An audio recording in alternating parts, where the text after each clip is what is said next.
जी, अगर हम अपनी मतलब ये थोड़ा बचकाना कह लीजिए पर थोड़ा सेल्फिश सा सवाल है कि जब हम अपनी आदतें बदलने की कोशिश करते हैं, चाहे जितनी भी मोटिवेशन या विल पावर ले आए कि नहीं चेंज कर, तो उसमें कष्ट बहुत होता है। मतलब अगर मेरे को आदत है सुबह लेट उठने की, तो मेरे को दिक्कत होगी जल्दी उठने में।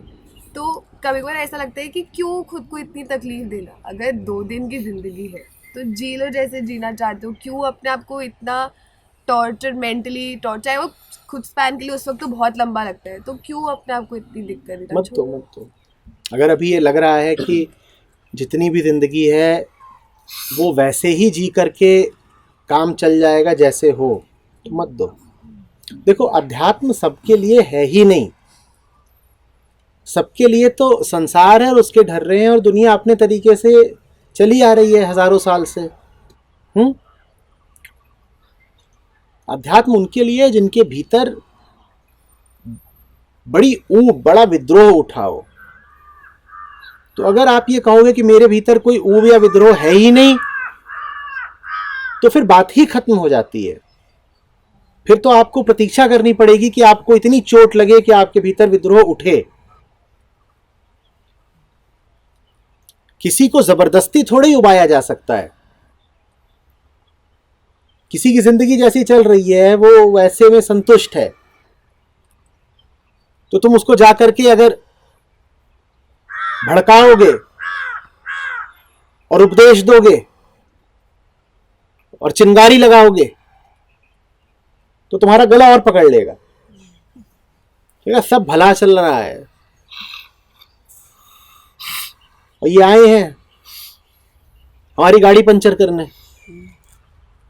अध्यात्म उनके लिए जिन्हें दिख गया है कि कुछ भला चंगा नहीं है, घर जल रहा है, गाड़ी पंचर है, जिन्हें साफ दिख जाए उनकी यात्रा फिर शुरू होती है। इसीलिए समस्त ग्रंथ कहते हैं और गुरुजन कहते हैं कि जिन लोगों में तीव्र मुमुक्षा न हो उनसे आर्ष वचन कभी कहे ही न जाएं, क्योंकि उनके सामने ब्रह्म सूत्रों को कहना,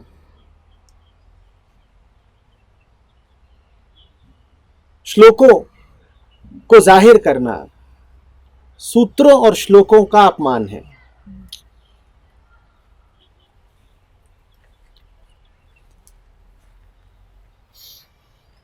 कृष्ण अर्जुन को तो धमकाते हैं, कहते हैं अगर तूने ये जो गीता का संदेश है जो अभी अभी मुझसे प्राप्त किया है किसी ऐसे को कह दिया जिसमें कृष्ण निष्ठा पर्याप्त नहीं है,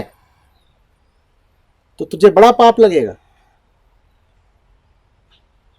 कृष्ण अर्जुन से कह रहे हैं कि गीता के ये वचन सिर्फ उनसे कहे जाएं जिनमें पहले ही कृष्ण के प्रति गूढ़ आस्था है। जो कृष्ण में आस्था नहीं रखता उसके सामने गीता कहना गीता का अपमान है।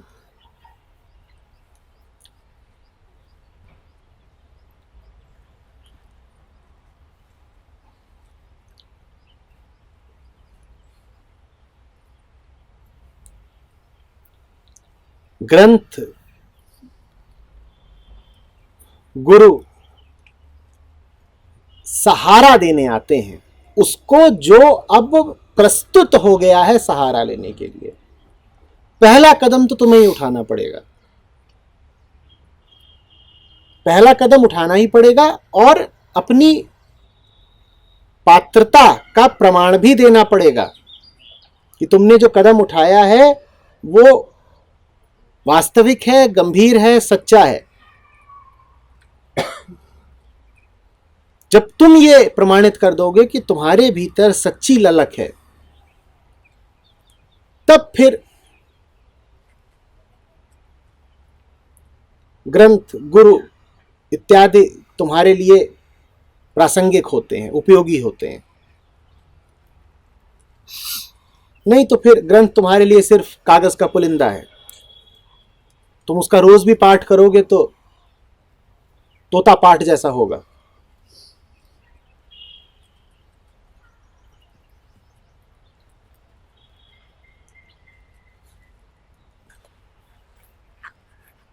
अपने प्रति बड़ी असंतुष्टि होनी चाहिए, गहरी।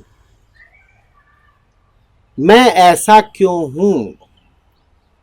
और दूसरी ओर बड़ी गहरी आस्था होनी चाहिए कि आवश्यक नहीं है वैसा ही रहना जैसा मैं हूं। जब ये दोनों बातें मिलती हैं तब अध्यात्म का विस्फोट होता है। पहली बात क्या?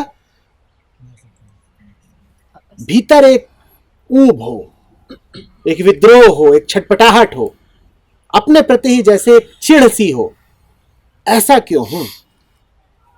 और दूसरी ओर एक शांत, सहज, अकंप निष्ठा हो कि मुझे पता है कि मैं जैसा हूं ऐसा रहे आना मेरी नियति नहीं है, मंजिल मुझे मिलेगी। एक तरफ हो एक बौराई हुई छटपटाहट और दूसरी तरफ हो एक शांत, सहज, निर्मल आस्था। जब ये दोनों एक साथ होते हैं तब वास्तविक बदलाव आ जाता है।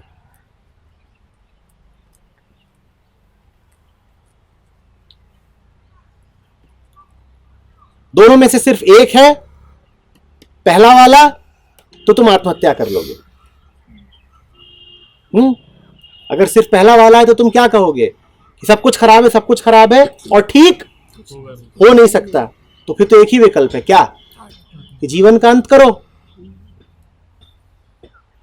और छटपटाहट नहीं है लेकिन तुम कह रहे हो कि बेहतर हुआ जा सकता है, तो फिर तुम ये कह रहे हो कि मैं जैसा हूं वही तो परम बेहतरी है, फिर कुछ बदलेगा नहीं। दोनों एक साथ होने चाहिए।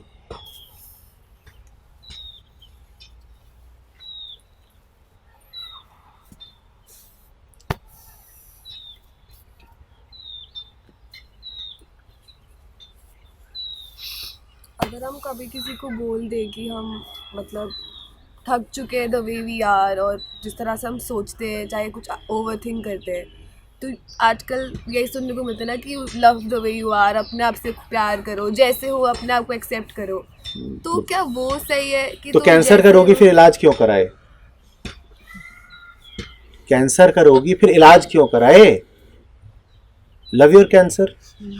उसको मिटाना क्यों चाहते हो? क्यों मिटाना चाहते हो? तकलीफ दे रही है। और कोई मोटा आदमी फिर व्यायाम क्यों करे और परहेज क्यों करे और दौड़ क्यों लगाए? Love the way you are. नहाओ ही क्यों? लव द बदबू। आहा, ये मूर्खतापूर्ण बातें हैं और ये सारी बातें एक गंदी घिनौनी साजिश हैं। तुम यदि परमात्मा होते तो बिल्कुल ठीक था, love the way you are, पर तुम हो क्या? तुम हो घिनौना क्षुद्र अहंकार। और फिर तुम कह रहे हो कि मैं जैसा हूं बड़ा प्यारा हूं, तो तुम अपने ही दुश्मन हो और तुम षड्यंत्र कर रहे हो, तुम दूसरों को भी बहका रहे हो। कबीर यदि कहें कि कबीर जैसे हैं बड़े प्यारे हैं तो बात ठीक है बिल्कुल, पर यह कहने का हक सिर्फ एक कृष्ण को, कबीर को है ना कि love the way you are. Kabir हो अगर तुम तो बिल्कुल कहो love the way you are, पर तुम कबीर हो क्या? हाँ, हंस कहे love the way you are तो ठीक है, कौवा अभी अभी टट्टी में चोंच डाल के आया है और वो कह रहा है, ये बात जमती नहीं ना। तुम्हारे भीतर तो छटपटाहट, विद्रोह, कसमसाहट होनी चाहिए, जैसे तुम्हारा किसी ने गला पकड़ लिया हो, जैसे तुम्हारी सांस अटक गई हो। तुम्हें ऐसे तड़पना चाहिए कि क्या हो रखा है मेरे साथ। जन्म इसलिए हुआ था, ऐसे जीने के लिए जन्म हुआ था।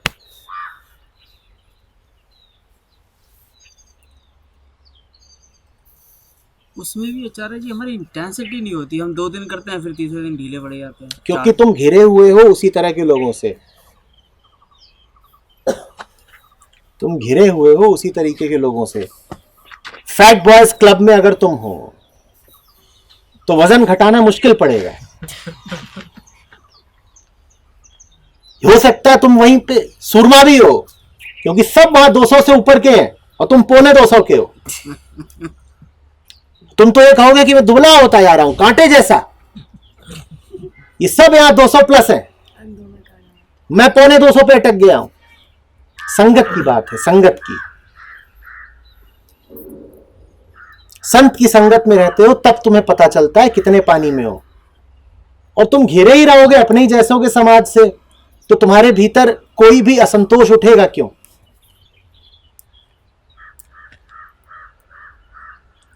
बुद्धों के पास इसीलिए जाते हैं, कृष्ण की बात इसीलिए सुनते हैं, ताकि अपमान अनुभव हो, ताकि थप्पड़ जैसा लगे मुंह पे। बुद्ध के पास जाओगे जलील होके लौटोगे। उनको देखो फिर अपने आप को देखो, लगेगा कहीं जाके मुंह छुपा लें। इसीलिए तो जाते हैं बुद्ध के पास, ताकि जलील हो सके। और जब तुम जलील होते हो तो तुम्हें पता चलता है कि तुमने अवसर कैसे खोया। वो भी किसी मां के गर्भ से ही आए थे, वो भी एक बच्चे ही थे। वो कैसे बुद्ध हो गए और तुम कैसे बुद्धू रह गए, ये अपमान अनुभव होना चाहिए, चोट लगनी चाहिए। मैं कैसे फंसा रह गया, यही तन मुझे मिला था, यही सूरज, यही वायु, यही अग्नि, यही चांद, यही पानी, यही भोजन, सारे अवसर मुझे भी उपलब्ध थे, मैं क्यों चूक गया? पर तू कि वहां पर तुम जलील होगे, इसीलिए तुम वहां जाओगे नहीं। तुम पकड़ोगे ही किसको? जो तुम्हें फील गुड कराता हो, जिसके साथ तुम्हें लगता हो कि सब ठीक है। ऐसे कोई तो तुम कहते हो मेरा दोस्त है। जो तुम्हें आईना दिखा दे, जो तुम्हें बता दे कि मामला गड़बड़ है भाई तेरे साथ, उससे तुम दोबारा मिलोगे क्या? तो तुम पकड़ते ही किसके हो संगति के लिए? जो कहे you are lovely as you are, हो गया अब ठीक है, अब ठीक है।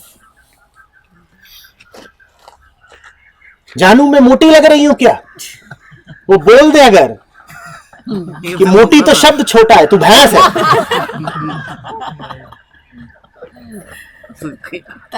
गया। बाबा जी बताएंगे आगे का।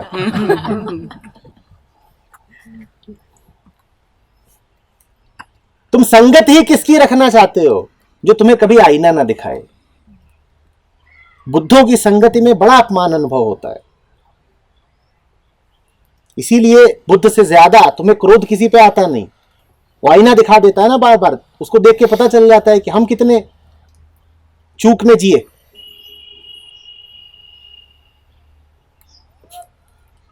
संगत बदलिए।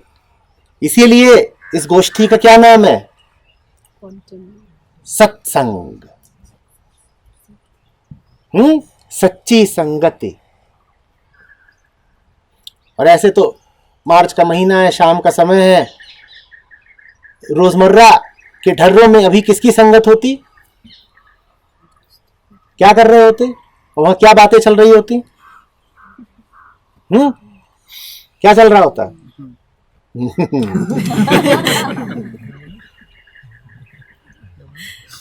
इसलिए आप यहां आए हो, ताकि मन कुछ और देख सके और आप जलील हो सको।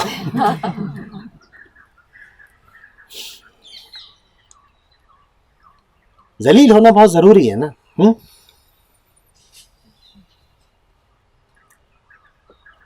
जब मान झूठा हो तो अपमान आवश्यक है ना? ये याद रखना अच्छे से। अपमान बुरी चीज नहीं है। जब मान ही झूठा था तो फिर अपमान होना बहुत जरूरी था, ताकि तुम देख पाओ कि तुम्हारा मान झूठा था।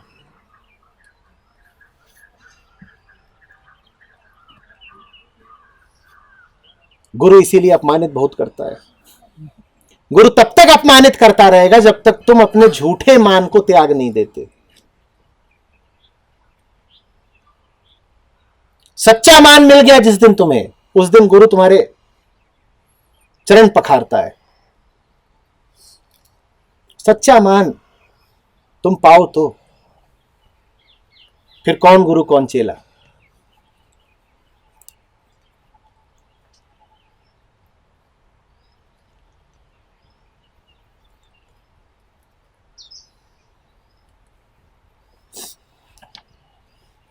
आचार्य जी प्रणाम। कई बार सेल्फ एनालिसिस करते हैं, खुद को, खुद की कमियां भी देखते हैं, भला बुरा भी कहते हैं कि ऐसा क्यों कर रहा हूँ मैं, और कुछ ठीक करने की ठानते भी हैं, सोचते भी हैं कि ये करना है, ऐसे करना है, बट उसको अंजाम नहीं दे पाते। वो जो एक चीज़ जो ज़रूरी होती है निरंतर उस चीज़ की तरफ बढ़ते रहने की, वो कहीं ना कहीं रह जाती है हमारे अंदर। मैं सोचता बहुत हूँ कई बार, बट कर नहीं पाता हूँ, अचीव नहीं कर पाता हूँ। बीच में कुछ ऐसा आता है जो तुम्हारे संकल्प के प्रवाह को तोड़ देता है, उसे पहचानो और उससे दूर हो जाओ। सामने गंगा बहती हो और तुम तैर रहे हो, तुम्हें पार करना है। सांसों का एक तार है, वो टूटना नहीं चाहिए ना, टूटना नहीं चाहिए ना, और तार टूट नहीं रहा है, तार टूट नहीं रहा है, तार टूट नहीं रहा है, और बीच में कुछ ऐसा आ गया कि तार टूट गया, बस 2 मिनट को। जो पूरी तुम्हारी तैराकी थी, जो तुम्हारी पूरी यात्रा थी, वो मान लो 15 मिनट की थी, 15 मिनट तैरना था, पहुंच जाना था, 10 मिनट तुम बढ़िया तैरे, और फिर बीच में कुछ आया जिसने 2 मिनट के लिए ये माला भंग कर दी, सांसों की श्रृंखला तोड़ दी, तार को छिन्न भिन्न कर दिया। बचे कैसा होगा कि 2 मिनट के बाद दोबारा तैर पाओगे? तुम तो डूब गए। उसको पहचानो जो आ करके ध्यान की तुम्हारी श्रृंखला को तोड़ देता है, अनवरत अविरल नहीं रहने देता। वो कौन है, उसका नाम क्या है, उसका चेहरा कैसा है, उसकी क्या आवाज है, वो क्या बोलता है, वो कैसे लुभाता है, वो कैसे तुम में विक्षेप डाल देता है।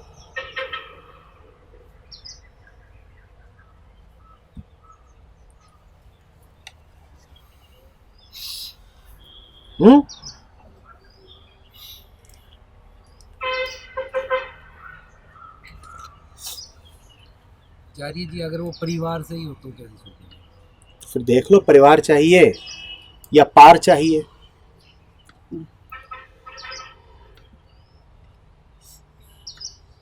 ये तो असमंजस वाली स्थिति हो तो रहे आओ असमंजस में, बहुत ही ज्यादा, मतलब हमारा इलेक्ट्रॉन भी तो असमंजस में ही है, आचार्य जी इधर आऊं कि उधर जाऊं। क्या बोला था अभी वैभव जी से, चुनाव तो करना पड़ेगा।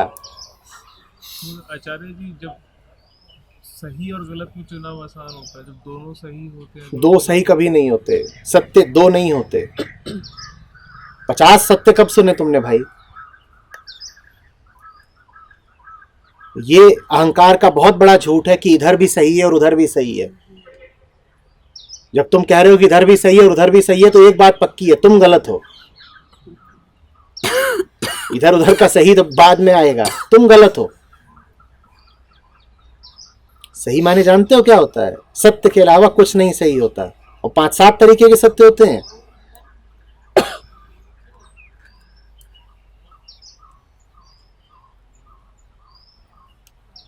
और ये भी फंसे रहने की, उलझे रहने की, दुख में रहने की बड़ी पुरानी परंपरा है।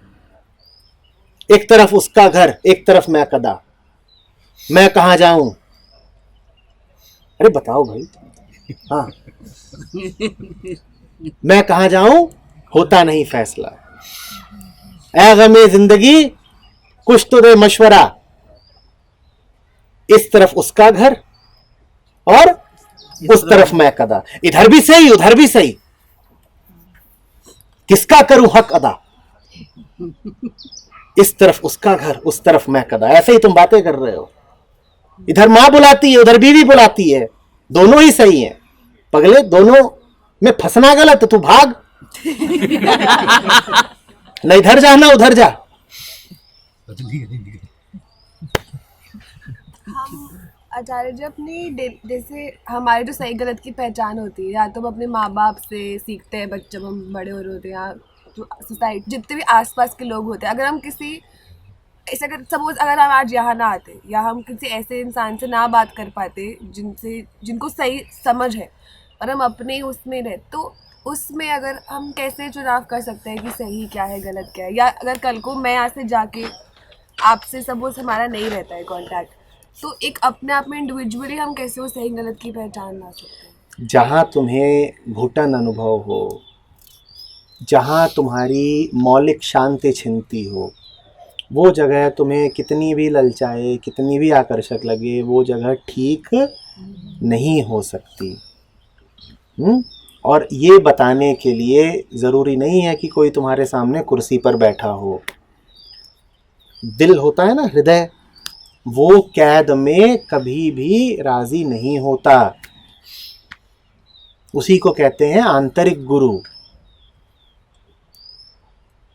बाहर का गुरु जो बात बाहर से बोलता है, भीतर वाला गुरु वही बात भीतर से बोलता है। बाहर वाला मिल गया अच्छी बात, नहीं मिला तो अफसोस मत मनाना, भीतर भी तुम्हारे गुरु ही बैठा हुआ है।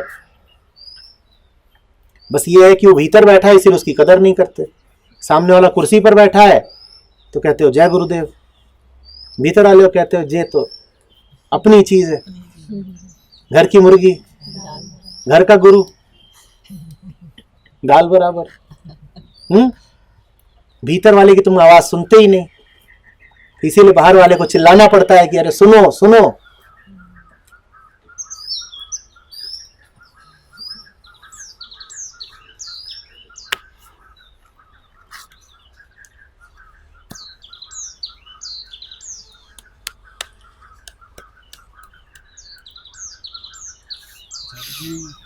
वो जो धर्रे हैं, एक बार में सब टूट सकते हैं, और अगर सब टूट सकते हैं तो उसके लिए एनर्जी जो चाहिए वो ऐसा लगता है कि बहुत ज़्यादा है, और उसमें बहुत डर है।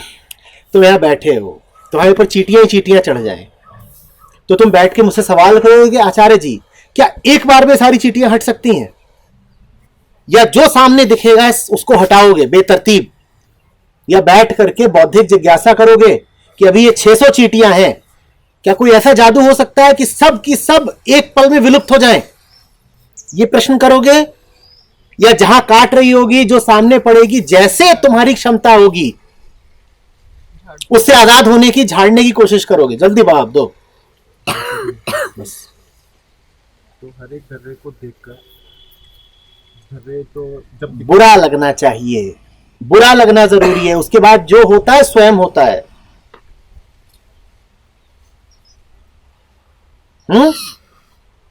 अच्छा एक बात बताओ, तुम मोटे हो गए, आमतौर पे तुम मोटे होते हो, तुम्हें कैसे पता चलता है तुम मोटे हो? अपने शरीर का क्या हिस्सा देख के? ये बता देता है ना, शर्ट का बटन बंद करते हो और वहां पे पता चल जाता है कि ये कुछ गड़बड़ हो गई है, या पैंट। ढर्रे तो मोटापे के चारों तरफ है। सच तो यह है कि तुम अगर मोटे हुए हो तो चर्बी तुम्हारी उंगली पर भी चढ़ी है कि नहीं? नाक पर भी चढ़ी है कि नहीं? पर वहां कभी पता चलती है क्या? ढर्रे तो चारों तरफ है, मोटापा भी एक ढर्रा ही है ना, वो है तो चारों, और यहां से लेकर के यहां तक। भाई तुम्हें जहां दिखे तुम वहां उसका इलाज करो। तुम्हें पेट में दिखेगा, तुम पेट का इलाज करो। जिसने अपने पेट का इलाज कर लिया, क्या उसने अपनी जांघों का इलाज कर लिया? क्या ऐसा हो सकता है कि सिर्फ पेट का वजन और आकार और चर्बी ठीक हो जाए और बाकी जगह तुम मोटे रह जाओ? तुम्हें जहां दिखाई देता है तुम वही इलाज करो। तुमने एक भी ढर्रा अगर वास्तव में तोड़ दिया तो तुमने सारे ढर्रे तोड़ दिए। तुमने अगर कमर की चर्बी घटा दी तो तुमने हाथ की और जांघ की और पीठ की चर्बी भी तो घटा दी ना। ऐसा थोड़ी होगा कि एक हाथ की घटा दी दूसरे की बच गई। तुम एक ढर्रा तोड़ो, सारे ढर्रे आपस में वैसे ही जुड़े हुए हैं जैसे शरीर के अलग अलग हिस्सों की चर्बी आपस में जुड़ी हुई है। और उन सब ढर्रों को एक ही जगह से पोषण मिलता है। ठीक वैसे जैसे कि तुम एक पकौड़ा खाते हो तो उससे हर जगह की चर्बी बढ़ती है। या ऐसा होता है कि पकौड़ा खाया और उससे छाती की चर्बी नहीं बढ़ी, बस जांघ की चर्बी बढ़ गई। ऐसा होता है क्या? ऐसा होता है क्या? ठीक उसी तरीके से अज्ञान का सेवन हर ढर्रे को पोषण देता है। पकौड़े का सेवन हर हिस्से को मोटापा देता चर्बी देता है और अज्ञान का सेवन, कुसंगति का सेवन हर हिस्से को, है, डरने को हर ढर्रे को पोषण देता है। तो इसका मतलब तुम अगर एक जगह को भी ठीक कर लो तो बाकी सब अपने आप अपने आप ठीक हो जाएगा। हाँ, ये हो सकता है कुछ पहले ठीक हो, कुछ जरा बाद में ठीक हो। कभी इंच लॉस पहले होता है, कभी वेट लॉस पहले होता है। ऐसा ही होता है ना। पर अगर तुम लगे रहे तो सब ठीक हो जाएगा। तुम एक साथ हो, सब सध जाएगा।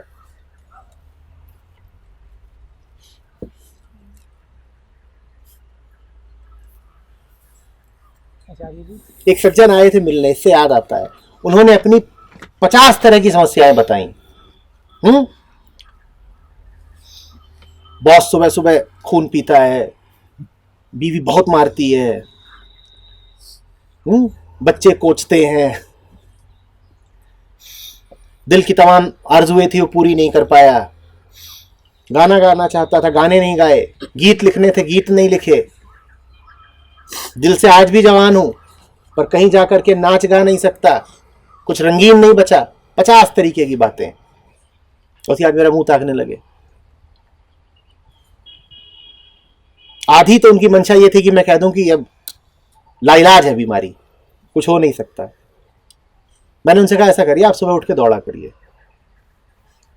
अभी बात उनको जची ही नहीं। बोले हम आपको बता रहे हैं कि हमारे दफ्तर में समस्या, हमारे घर में समस्या, हमें आर्थिक समस्या, हमें ये हमें वो, और आप हमसे यार सुबह उठ के दौड़ा करो। सूत्र समझ रहे हो ना? तुम एक चीज का इलाज कर लो, असली इलाज, बाकी हर चीज का इलाज अपने आप हो जाएगा। ये बहुत अजीब बात है। हर बीमारी बस अभिव्यक्ति है एक मूल बीमारी की।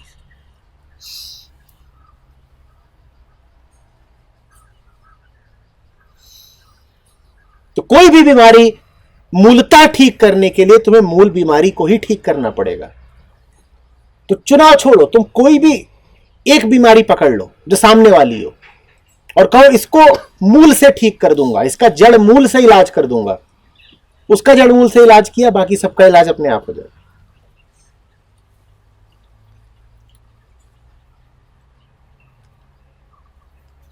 आचार्य जी उसका इलाज भी तो हम अपनी बुद्धि से ही करेंगे।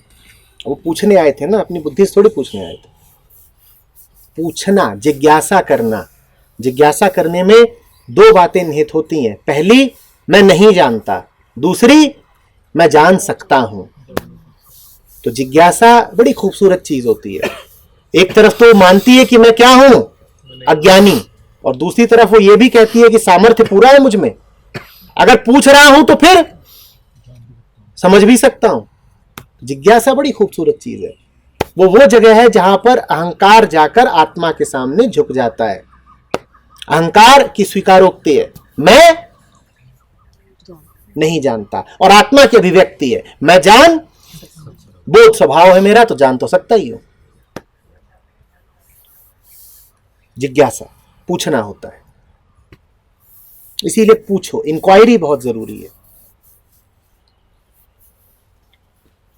इसमें एक और प्रश्न है कि सारे ढर्रों को सॉल्व करना एक अलग बात है और सबको छोड़ना ही वो सॉल्यूशन है, वो अलग बात है।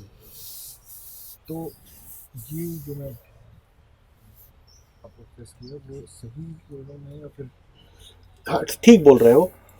एक ही बात है जिसको दो तरीकों से कहा जाता है, उसको समझना पड़ेगा। प्रतीक ने कहा कि एक चीज तो यह है कि हर ढर्रे को तोड़ा, और दूसरी चीज यह है कि सारे ही ढर्रों को छोड़ दिया, आगे बढ़ाए उनसे। एक चीज तो यह है कि ढर्रा डर धर्रा तोड़ते चले गए, और दूसरी चीज यह है कि सब ढर्रों को छोड़ ही दिया, उनसे आगे निकल आए। तो क्या ये दो अलग अलग बातें? नहीं, दो अलग बातें नहीं है। क्योंकि जब तुम ढर्रे को तोड़ रहे हो तो ढर्रा कोई बाहरी चीज नहीं है जो टूट रहा है।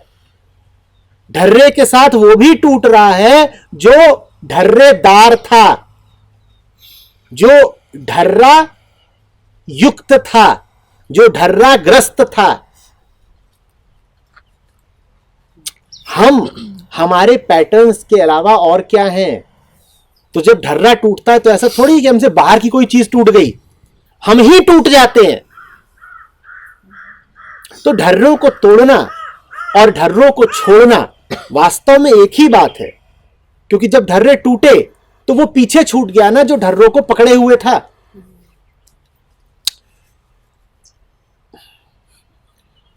ये पत्थर पड़ा है यहां पर, हाँ,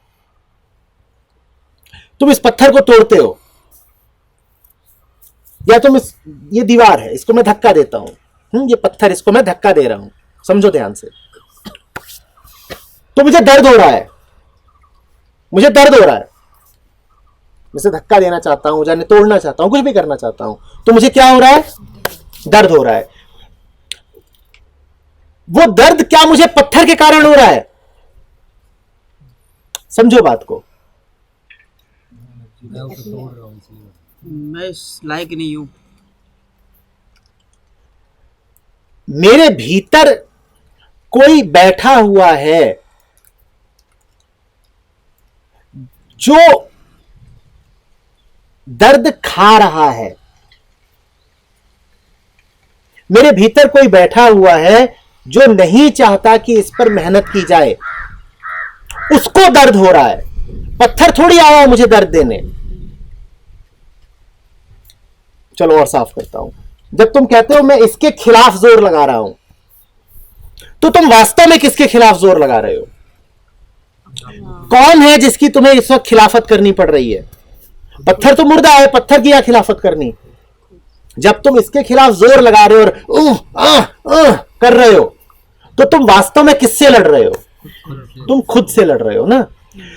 तो ढर्रा ऐसे ही होता है। लगता है तुम्हें यह है कि तुम किसी बाहर वाली चीज को तोड़ रहे हो, लेकिन वास्तव में तुम किसको तोड़ रहे होते हो? तुम खुद को तोड़ रहे होते हो। अपनी आदत को तोड़ने का मतलब है अपने आप को तोड़ना। इसीलिए जब तुम पत्थर तोड़ते हो तो दर्द पत्थर को नहीं होता, तुम्हें होता है। बात कितनी अजीब है। टूटा क्या तो दर्द किसको होना चाहिए था? दर्द किसको हुआ? तो जाहिर सी बात है कि कौन टूटा है। अगर पत्थर टूटता तो दर्द किसको होता? पर दर्द किसको हुआ है? तुम्हें। तो इसका मतलब कौन टूटा है? तुम टूटे हो। बात समझ में आ रही है? बाहर तुम जब भी कोई बदलाव लाते हो तो भीतर कोई होता है जो उस बदलाव के विरोध में होता है। अगर तुम वो बदलाव ले आ लेते हो तो तुमने किसको हरा दिया?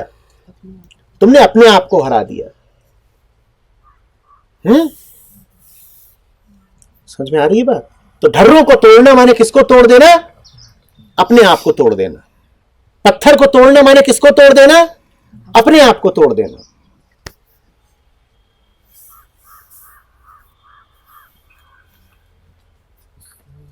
अपने आप को पूरा ही तोड़ देना, तो उसमें थोड़ा डर आ सकता है। तभी तो नहीं तोड़ पाते। डर उसको आता है जो तोड़ नहीं रहा होता, तोड़ने के बारे में सोच रहा होता है। जो तोड़ रहा होता है उसको डरने के लिए वक्त नहीं मिलता। डर वक्त मांगता है। जो लग जाते हैं वो कहते हैं फुर्सत किसे है डरने की। और जो दूर बैठे बैठे अभी पानी पानी पानी तैयारी हो रही है, अभी तोड़ेंगे, तो उन्हें तो डर लगेगा ही लगेगा। हाँ, जब राफ्टिंग करने गए थे पिछली बार तो उन लोगों ने उसका वीडियो बनाया। एक जगह आती है जब राफ्ट चलता है ऊपर से नीचे को बीच में, जहां एक ऊंची चट्टान है और उसी ऊंची चट्टान से नीचे छलांग मारी जाती है। क्या नाम है उस जगह का, किसी को याद हो तो? Cliff jumping. चलो, तो वहां वीडियो बना हुआ है। 10 धुरंधर यहां से गए हैं वहां से कूदने के लिए, तो 3-4 तो हैं जो चढ़ते हैं ऊपर, कूद जाते हैं और फिर वापस आते हैं, फिर चढ़ते उधर कूद जाते हैं। ये वो हैं जो कूद रहे हैं। अगर कुछ लगना चाहिए तो किन्हें लगना चाहिए? इन्हें लगना चाहिए, क्योंकि कूद तो ये रहे हैं। और 2-3 है जो वहां कोने में खड़े हुए हैं और वो इधर उधर देख रहे हैं। वो बार बार देखते हैं कि ये लाइफ जैकेट ठीक है कि नहीं है और सब। हाँ, और बार बार कैमरा इस बार मेरा लेना। और ये ऊपर वहां खड़े खड़े पसीना इतना बहा रहे हैं कि गंगा का स्तर बढ़ गया है। जो कूद रहे हैं उन्हें कुछ नहीं हो रहा, ये जो खड़े हैं इनके साथ सारे कांड हो गए। ये सारे कांड होते ही उनके साथ हैं जो कूदने से बचते हैं। अगर परेशान हो तो परेशानी से बचने का एक ही तरीका है, समाधान में कूद जाओ। खड़े खड़े समाधान के विषय में सोचोगे तो परेशानी बढ़ेगी। वास्तव में परेशानी की परिभाषा ही यही है, समाधान से दूर रहकर समाधान के विषय में सोचना ही परेशानी है।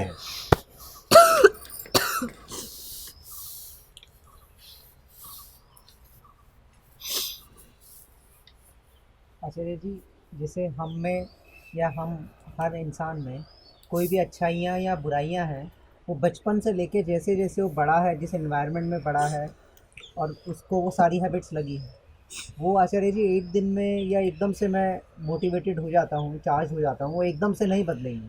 तो अपने आप को लगातार मोटिवेशन या मनोबल कैसे ऊंचा रखें कि मैं उन चीज़ों पे ओवरकम कर जाऊँ? बेटा, वो तो तुम्हारे बोध पर है और तुम्हारे आत्म प्रेम पर है। तुम बिल्कुल, ऐसा हो सकता है कि कोई घटिया काम सालों से कर रहे हो, पर अगर तुम्हें एक बार दिख गया कि ये घटिया काम है तो अगले दिन करोगे नहीं। आदत बहुत छोटी चीज होती है ज्ञान और बोध के सामने। तुम अब ये चाय है और इसको पिए जा रहे हो घंटे भर से। हाँ, और कैसे पिए जा रहे हो कि बात कर रहे हो और चाय यहां रखी है और उठाते और पिए जा रहे हो। बढ़िया, अपना चुस्कियां चल रही हैं। और फिर एक बार को नजर पड़ती है, उसमें देखते हो क्या है, कीड़ा। अब कहोगे कि घंटे भर से पी रहा था तो 2 मिनट तो और पीऊंगा, कहोगे क्या? अब दिख गया तो दिख गया ना, छोड़ो, हटाओ। ललक होनी चाहिए ना, साफ दिखना चाहिए पहले। दोनों बातें एक साथ।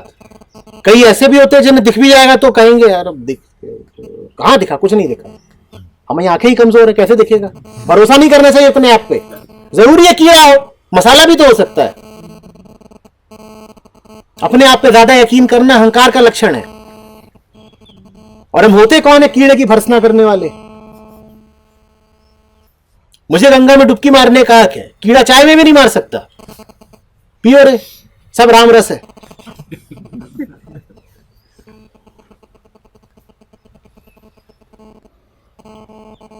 पहले तो साफ दिखना चाहिए और दूसरी बात ललक भी होनी चाहिए कि कीड़ा नहीं चूसूंगा। और ये पात्रताएं कहां से आती हैं इसका कोई जवाब नहीं है। इसीलिए ग्रंथों के पास भी जाओगे तो पहले तुम्हें सूची थमा देंगे कि भाई ये पात्रताएं हैं, ये हो तो भीतर प्रवेश करना और ना हो तो हम माफी चाहते हैं।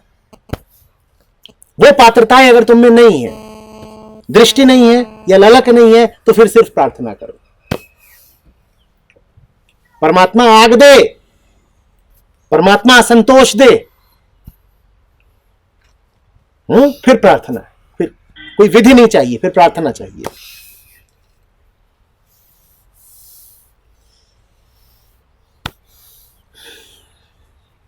चलिए, अभी संध्या काल है। जी, जो असहज इक्विलिब्रियम में बहुत से ही लोग होते हैं, क्योंकि सहज इक्विलिब्रियम में तो संत हैं, और संत तो बिरले गिने चुने हुए हैं हर समय। तो जब इसका मतलब ज़्यादातर लोग असहज इक्विलिब्रियम में हैं, और जब वो इतने परेशान हैं, गिरते हैं फिर उठते हैं, फिर वहाँ मेंटेन नहीं करते, फिर गिरते हैं, तो फिर वो सहजता को कैसे नहीं देख पाते कि सहजता ज़रूरी है। वो तो वैसे ही बहुत सारे जी रहे हैं, पर आप जाके सहजता के बारे में अगर कुछ बोलिए तो मतलब उन्हें तो पहचान जाना चाहिए सहजता को बहुत आसानी से, क्योंकि सफ़र कर रहे हैं, लेकिन पहचानते नहीं हैं वो या खेल में वो एफर्ट वैसे लगता है। वो ऐसे ही चलेगा। इसीलिए तो कह रहा हूँ ना कि वो पात्रता कहाँ से आती है, इसको लेकर के ज़बरदस्ती नहीं की जा सकती। आप ज़बरदस्ती किसी को नहीं कह सकते कि थम तुझे मुक्त करके मानूंगा। वो तो उसकी अपनी ललक होनी चाहिए। शिष्य को गुरु का पीछा करना होगा। गुरुओं ने बड़ी कोशिश करी है अपनी करुणा में कि वो घेर घेर के शिष्यों को आज़ाद कर दें। वो कोशिशें कोई बहुत सफल नहीं हो पाई।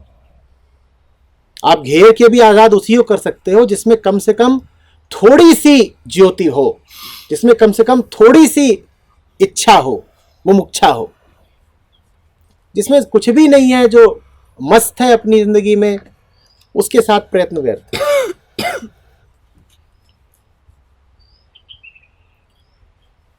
जो इलेक्ट्रॉन वाला था ऑर्बिट में, तो क्या सभी इलेक्ट्रॉन्स की डेस्टिनी होती है कि कभी ना कभी उनको क्वांटम जंप मिलेगा, या फिर कुछ ही इलेक्ट्रॉन्स कुछ सर्कमस्टेंस? नहीं, सबको मिलता है, लेकिन आवश्यक नहीं है कि उसी रूप में मिल जाए जिस रूप में वो अद्यतन है। मुक्ति करेंटली है, मुक्ति सबको मिलती है, लेकिन आवश्यक नहीं है कि वैसे ही मिल जाए जैसे आप अभी हैं। शास्त्रों ने इसीलिए कहा कि मुक्ति तो मिल जाएगी, लेकिन हो सकता है कि तुम्हें 50 जन्म लगे मुक्ति पाने में। इसी जन्म में मिल जाए ये बिरली बात है। ये किसी किसी के साथ होता है। नियत सबकी है एक ही, परमात्मा। प्रश्न सिर्फ ये है कि तुम्हें जीते जागते मिलेगा या नहीं मिलेगा। और तुम्हें तो एक ही बात पूछनी चाहिए, क्या कि भाई मेरे पास तो एक ही जन्म है, 5 साल है कि 10 साल है, 20 साल है, कौन जाने 5 लम्हे हैं। तो मुझे अपने 5-10 सालों में मिलेगा कि नहीं मिलेगा, तुम तो बस एक सवाल पूछो।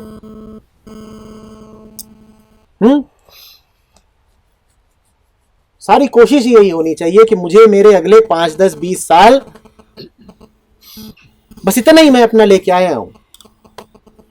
जितनी चाबी भरी राम ने उतना चले खिलौना। मेरी चाबी चुक जाए उससे पहले जन्म सार्थक हो जाए, वैसे न मरूं जैसा पैदा हुआ था।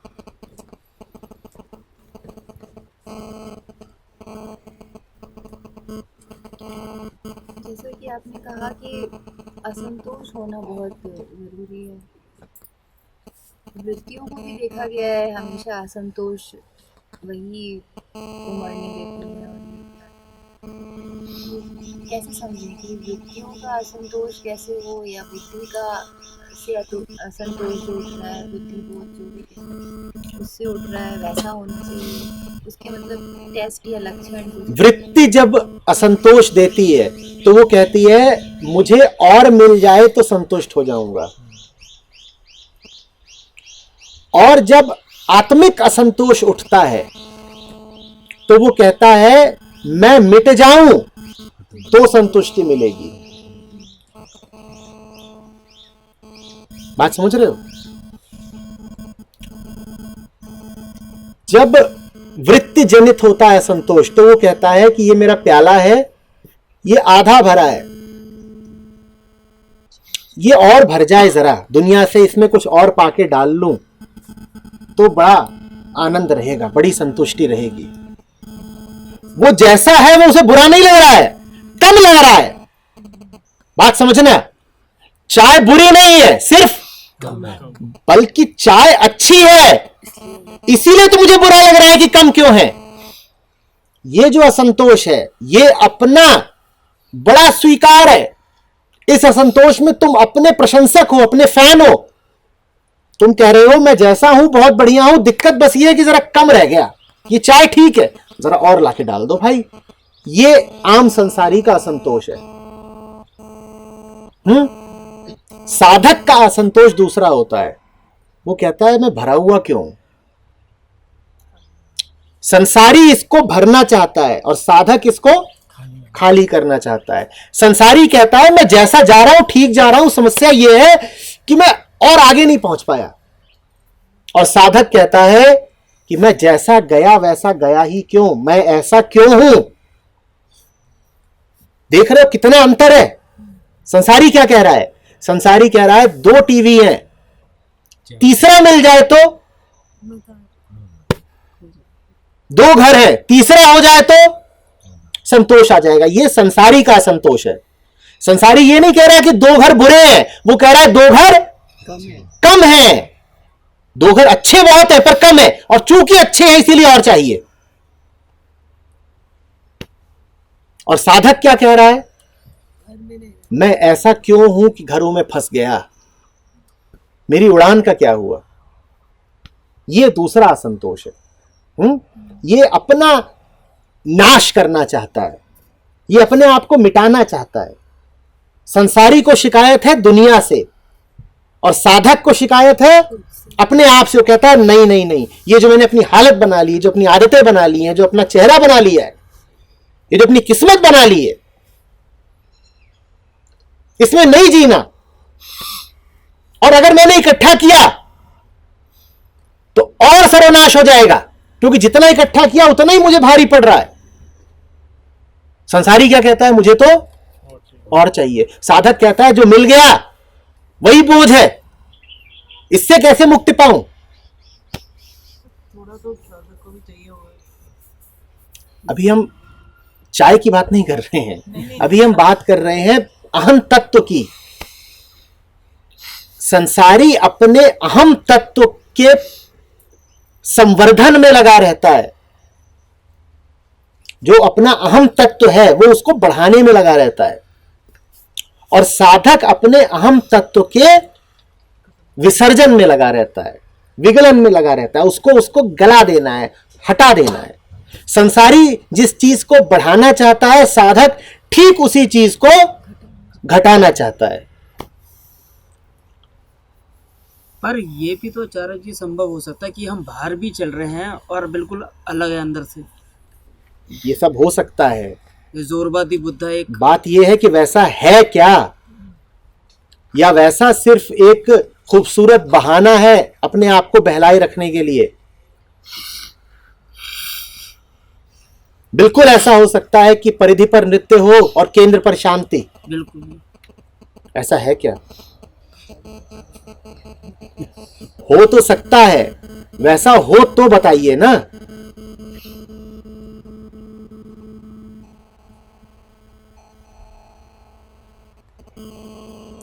जब कदम बढ़ाएंगे तो होगा क्यों नहीं वो आचार्य जी, क्योंकि संसार में जब रहना- बढ़ाएंगे ना, जब आप बढ़ाइए तो सही। अभी आप जहां हैं, आप सिर्फ उस जगह की बात करिए और किसी जगह की नहीं। अक्सर दूर के सपने, दूर के सिद्धांत वही बने रहने के काम आते हैं जहां आप हैं। आप जहां हैं सिर्फ उसकी बात करिए और उसके प्रति क्षोभ से भर जाइए। ये मत कहिए कि और दूसरी प्यारी अनुकूल जगह कौन सी होगी। आप जहां हैं वहां बैठकर आपको जो कुछ अनुकूल भी लग रहा है वो वास्तव में आपके प्रतिकूल है। कोई सपना ले रहा हो तो उसे ये थोड़ी करना है कि सपना लेते लेते वो तय करे कि अगला सपना कौन सा होगा। उसके लिए तो एक ही चीज हितकारी है, उसके सारे सपने टूट जाए। सपने में आप जो ऊंचे से ऊंचा विचार या सिद्धांत भी रखेंगे वो क्या होगा?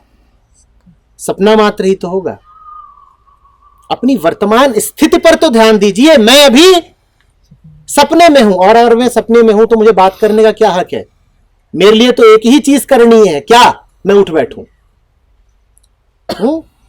अभी आप सपना लेते हो दुख का, थोड़ी देर में आप सपना लेने लगे जोरबा का, तो वास्तव में कोई स्थिति बदल गई क्या? बोलिए। अभी आप बातें करते हैं इधर उधर की, थोड़ी देर में आप बात करें जोरबा द बुद्धा, तो आपकी स्थिति बदल गई क्या? स्थिति तो वही है अभी भी कि निद्रामग्न है, बेहोश है। स्थिति स्थिति उस पर गौर करिए, मेरा चल क्या रहा है। वारी सब दूर